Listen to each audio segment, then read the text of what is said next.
You are listening to Creating Active Lives with me, Sarah Blytho, and my regular weekly guests, and we are all here to share the research, the science, and the strategies, as well as some of the fun, to help you to create a more active life.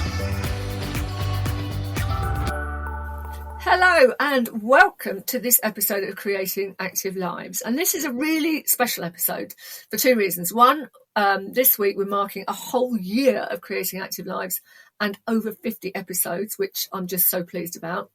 But I'm also welcoming back one of my first guests, Caroline Bramwell. She featured on episode 4, which was released this time last year, and the title was From Inactivity to Ironman via Stoma. So if you want to go back and check that one out, please do. Caroline's one of the UK's top 10 female entrepreneurs, voted by Cosmopolitan Magazine.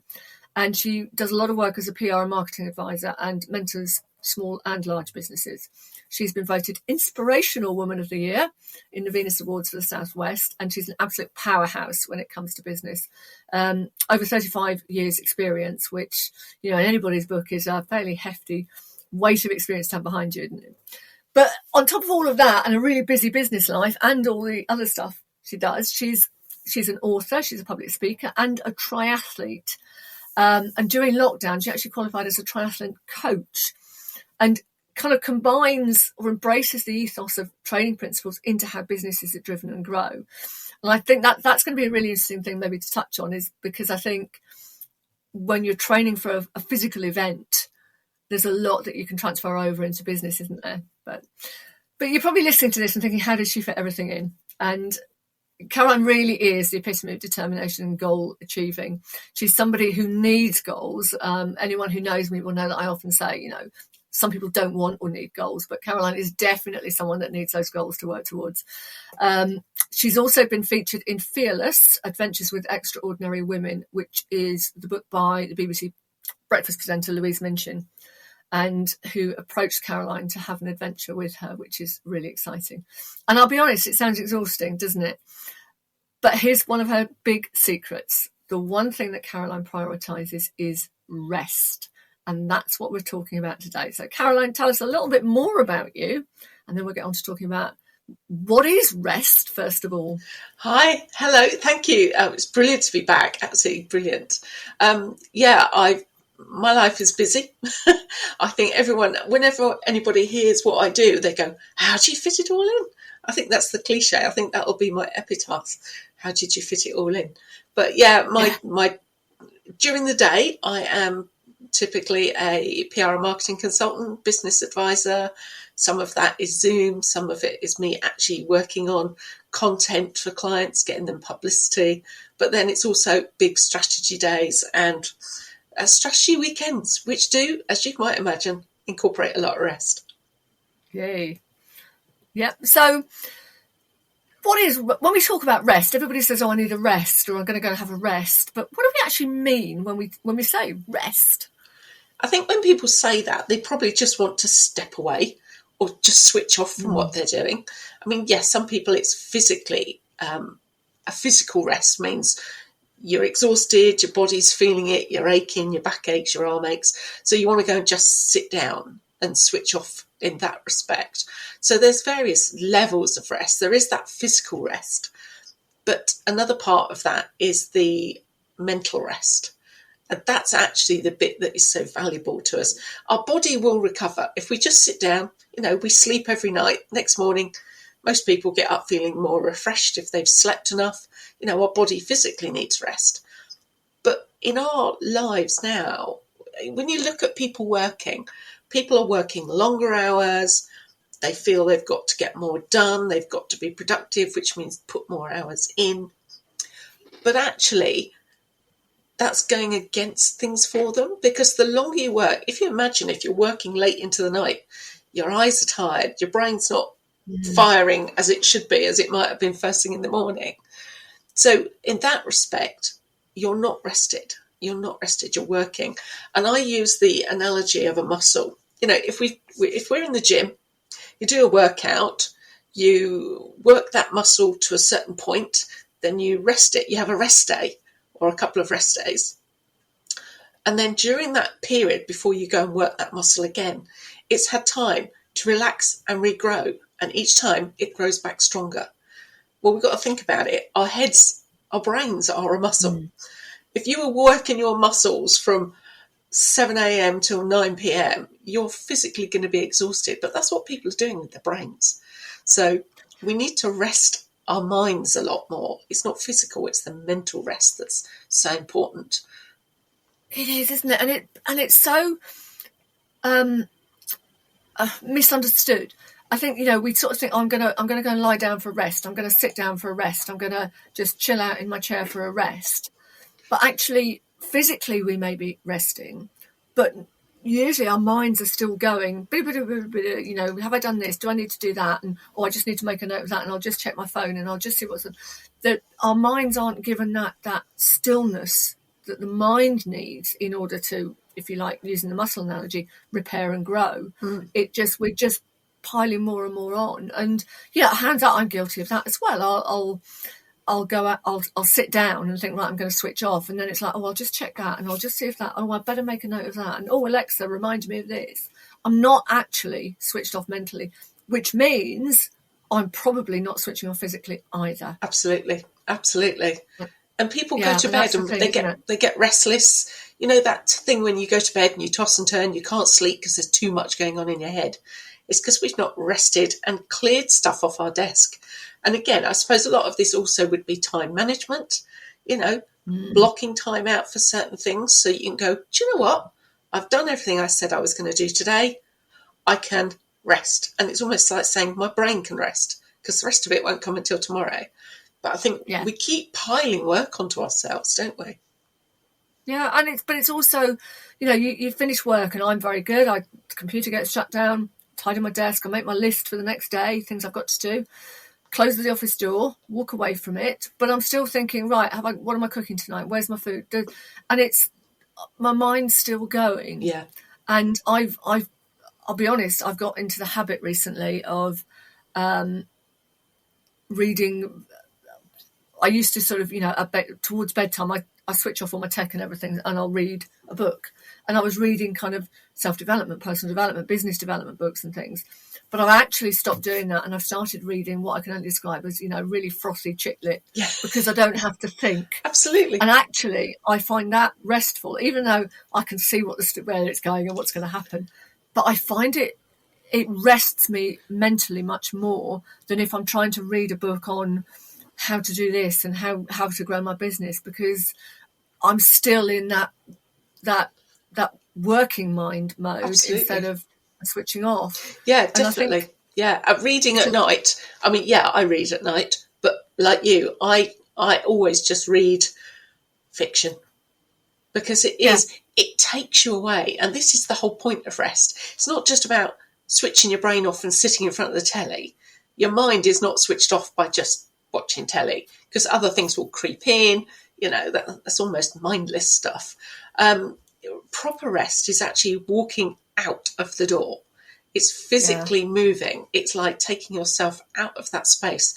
So many people work from home these days that you spend so many hours in this box that we live in, and just moving from one little box to another little box in the same box isn't really stepping you away from it. So it's about going outside. So rest kicks in two different ways, I've found.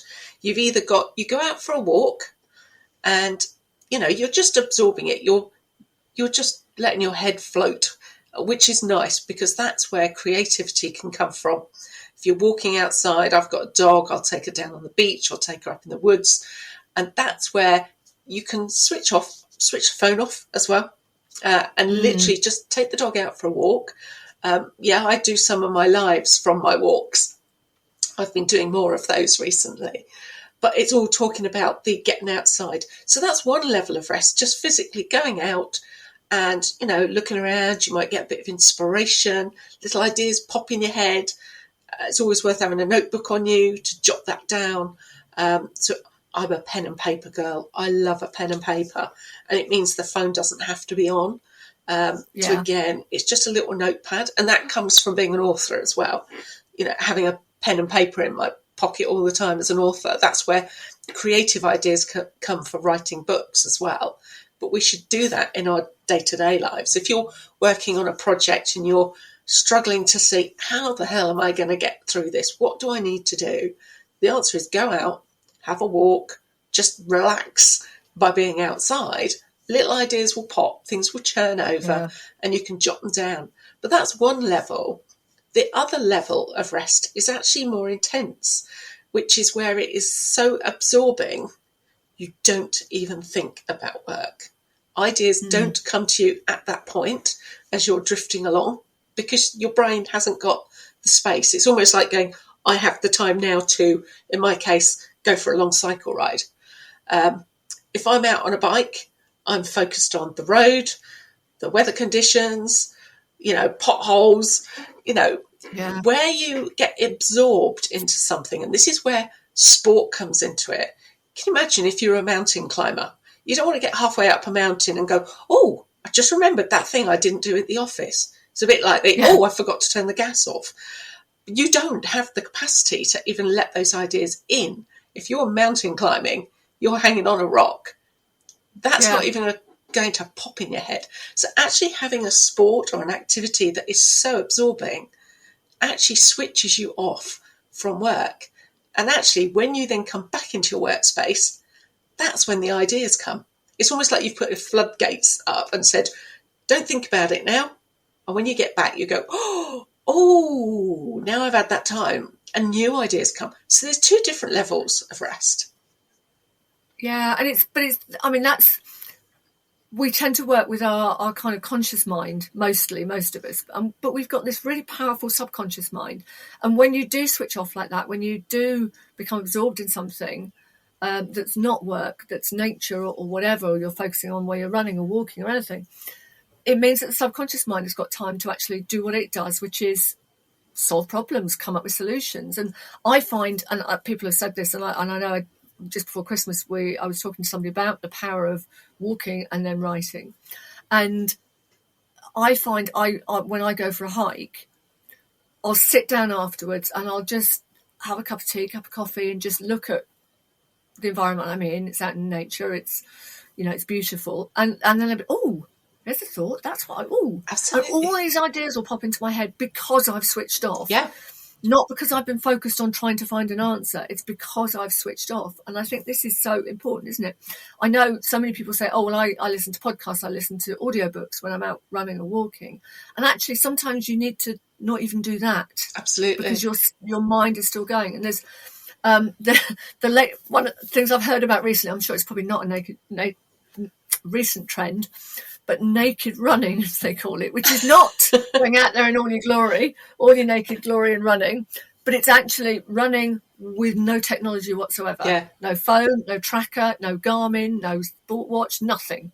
You literally run for the joy of running. Yeah. And you run until you feel, I've run long enough now, I'm going to stop. So there's no, I've got to run faster, I've got to do 5K, I've got to do it in under half an hour.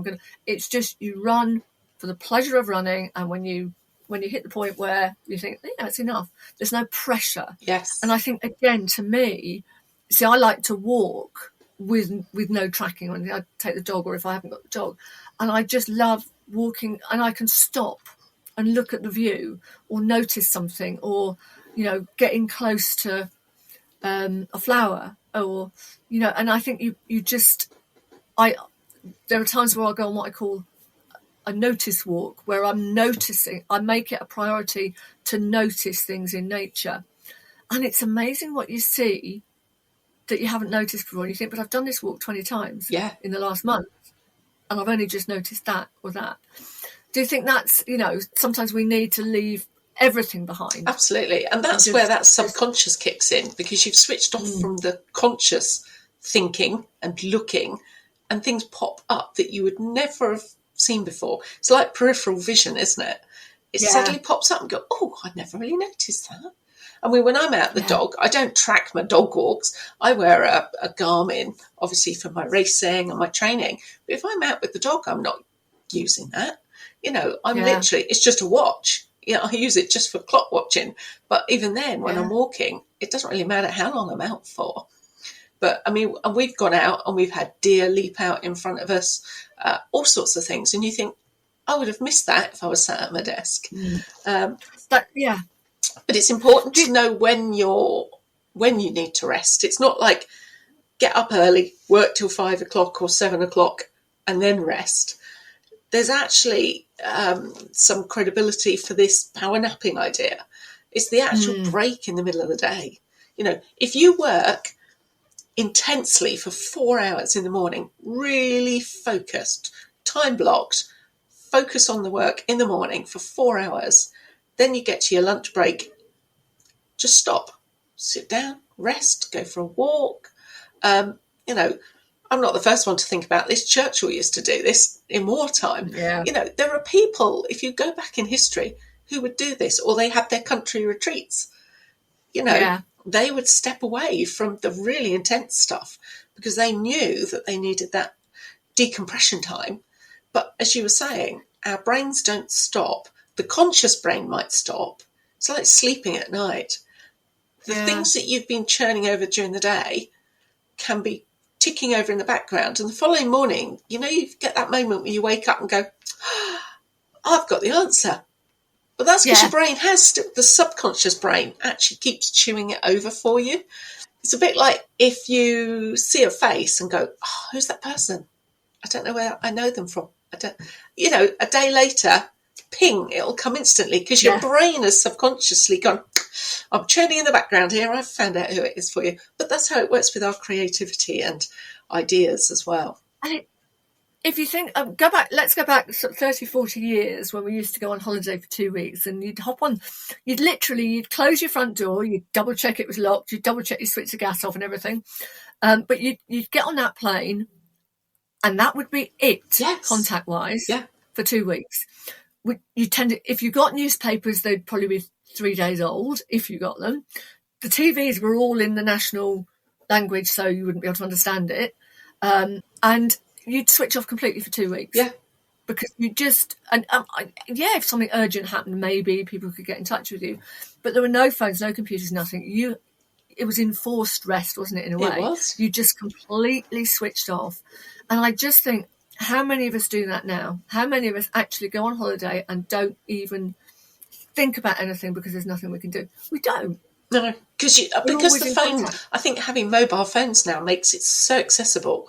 And it's almost so expected of us to always be available. You know, the speed of things, people expect you to get back to them instantly on things.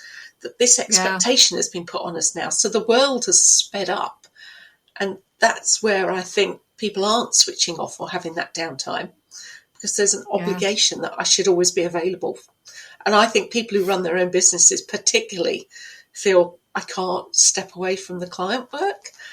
But it's important that you do have a break.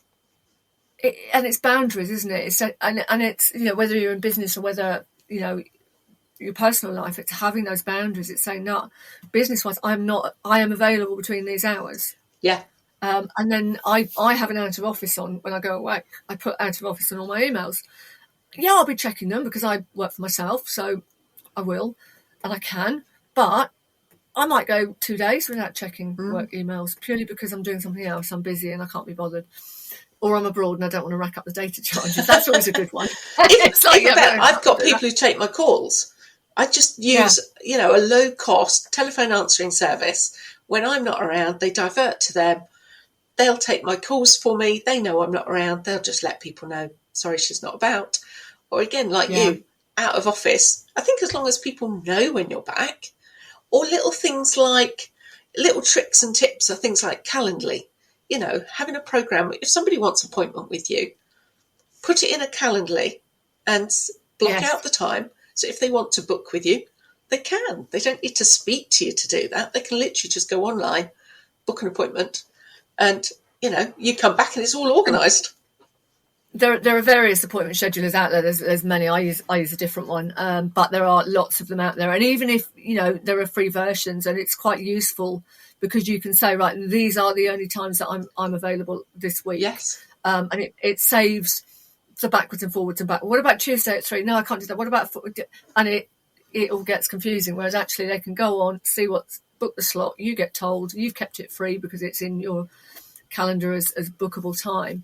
But it's also, you know, for people with families. Yes. You know, again, it can be really hard to rest because you've got the school run, you've got meals, you've got shopping, you've probably got work as well.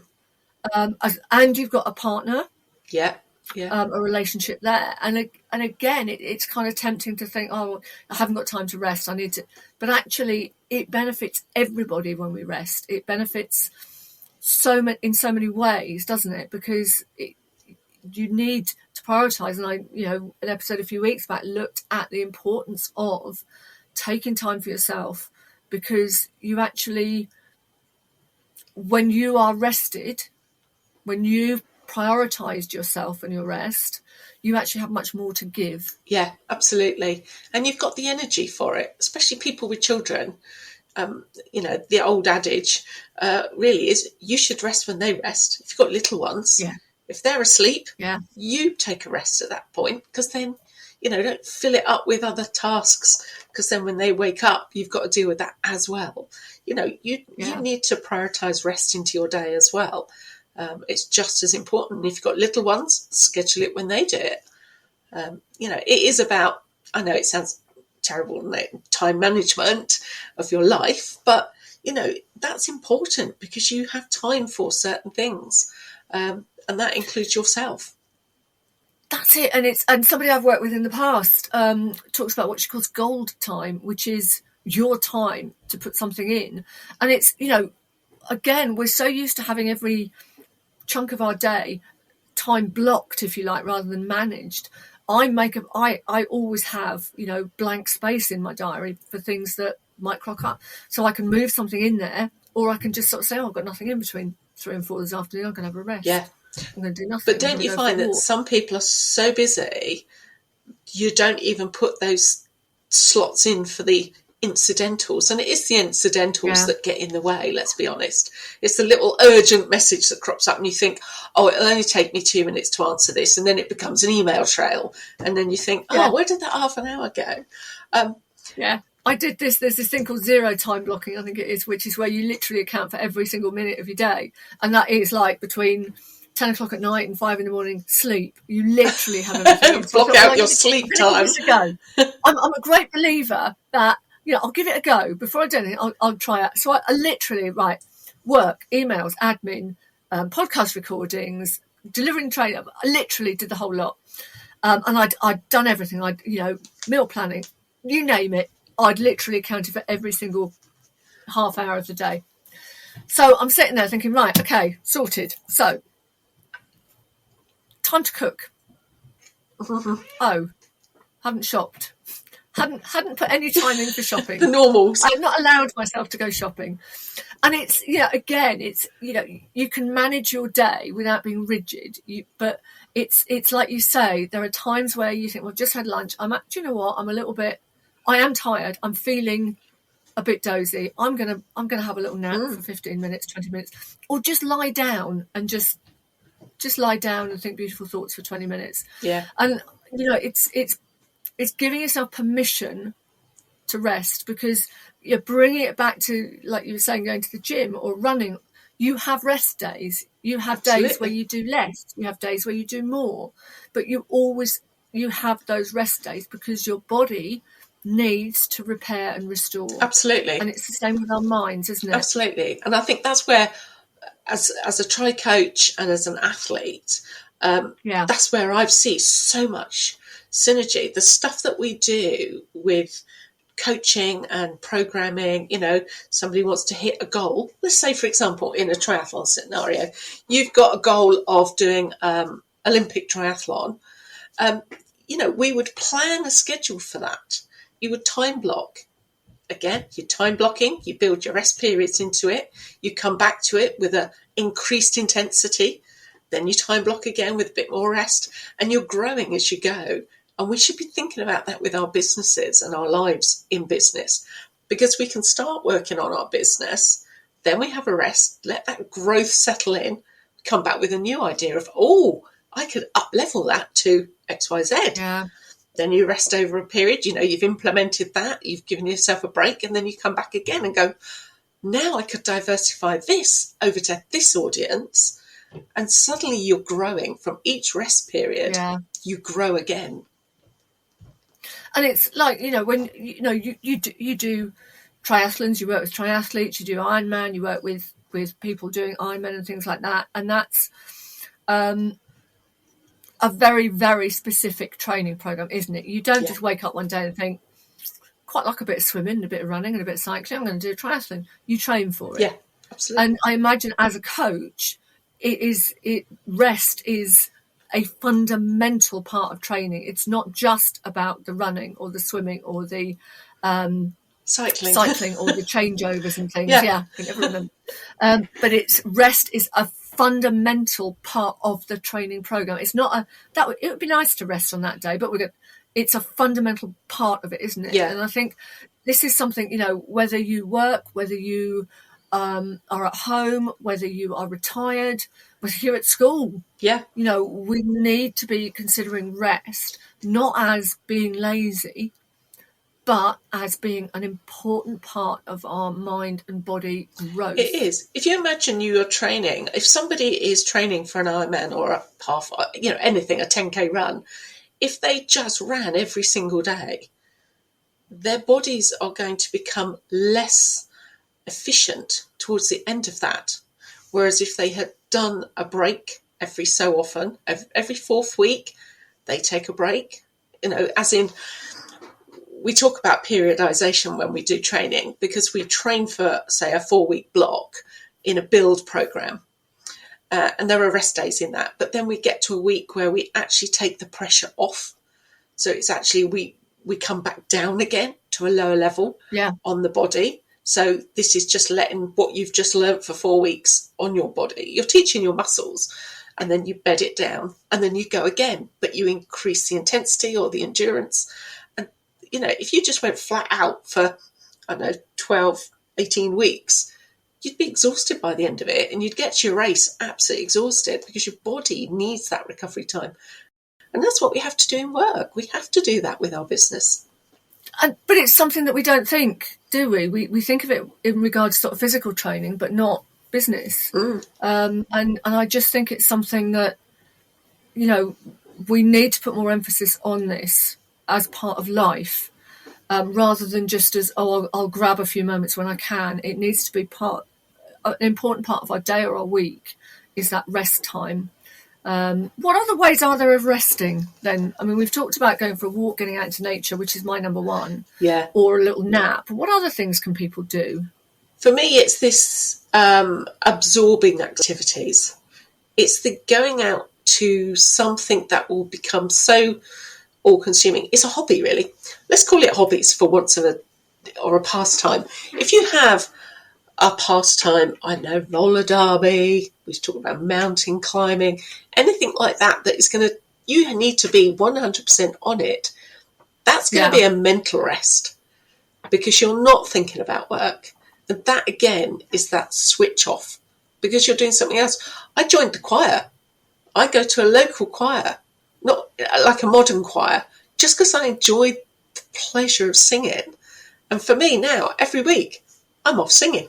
There is no way I'm thinking about work while I'm in there. I'm just thinking about the songs, the harmonies, and it's that kind of thing. It's actually treating yourself to the things you enjoy. Rest is actually enjoyment as well. Yeah, so it's not just about being still and doing nothing. It could, like you say, it could be doing something that completely absorbs you. Yeah.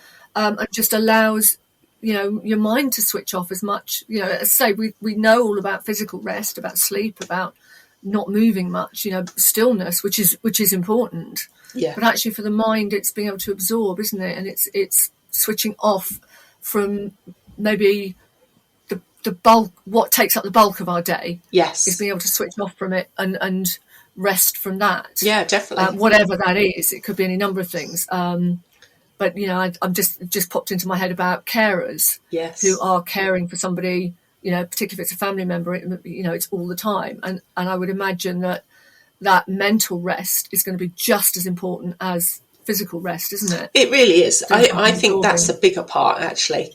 because we all know that our bodies tell us when we need to physically rest, but our brains don't tell us when we need to mentally rest. We have to think about that, and we have to treat ourselves to that as well. And that's why that's so important, because you do come back re-energized. We all know if you take 2 days off, you go back, oh, I'm ready. Oh, I feel refreshed. Right. It really is about that mental switch off. So what are some of the signs then that your mind, I mean, because I think there probably are signs, we're just not familiar with them. With our bodies, we know because we ache, we're sore, we're tired. But with our brains, what would be some sort of things that we might notice or that we should be looking for that might say, do you know what, I need to step away for a while and give my mind a break? My view on that is that it's about our productivity. Because I know for me, if I work late without having a break in the middle of the day, by the evening, if I've got a project, I struggle to write, words come harder. It's when the tasks that you normally find easy, like fresh in the morning, you might be able to, for me, bash out a press release quite quick and easy. If I'm trying to do that late at night when I've not had a break, for example, it might be a struggle. I think we have to recognise when we're struggling to do things that we would normally find quite easy. And I think that's a sure sign that your brain is going, I've had enough today, thanks. I really can't be thinking about this. So it is about recognising when you're struggling with something. You know, things that you might normally have thought were simple or thought, oh, that's easy to knock that out. But it's taken you twice as long. Because that's an indicator that your mind it's like it's slowing down. It's like the battery is wearing down and it needs to be recharged. Yeah, and I think we're not very good, are we, at noticing those kind of mental signs of fatigue. No, we work through them. I think a lot of people just plough through it. And actually ploughing through it is just making us even less productive. You know, the longer, it's like trying to eke out that last few bits of juice on the battery before your phone dies, sort of thing. And actually, when your battery is running low, it runs down quicker than when it's properly charged, doesn't it? So top it up halfway. Keep pumping it. I mean, using a phone charged as an analogy is such a good way of doing it, because it will just run out quicker when you get near the end. But, you know, when you go from 30% down, it seems to go really quickly, and anything that you do drains your battery faster than when it's at 80-90%. I think the other thing, or even at 50%. I think the other thing is also when things trigger you, because I mean, we all know if we get tired, we get irritable.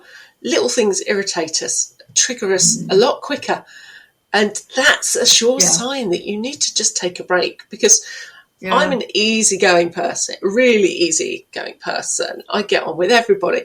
But if I'm tired and something sets me off, it's like, or frustrates me, you know, tech, you know, tech is it's never my friend. Tech is not necessarily my thing, but I can tackle it. I can get through it. If it's fresh in the morning, I can work through my website. I can, you know, do tech stuff. But late at night, it's like, it can irritate. So I think things that might trigger you that you think, this shouldn't be this hard, you know, it's actually you're a bit run down on it.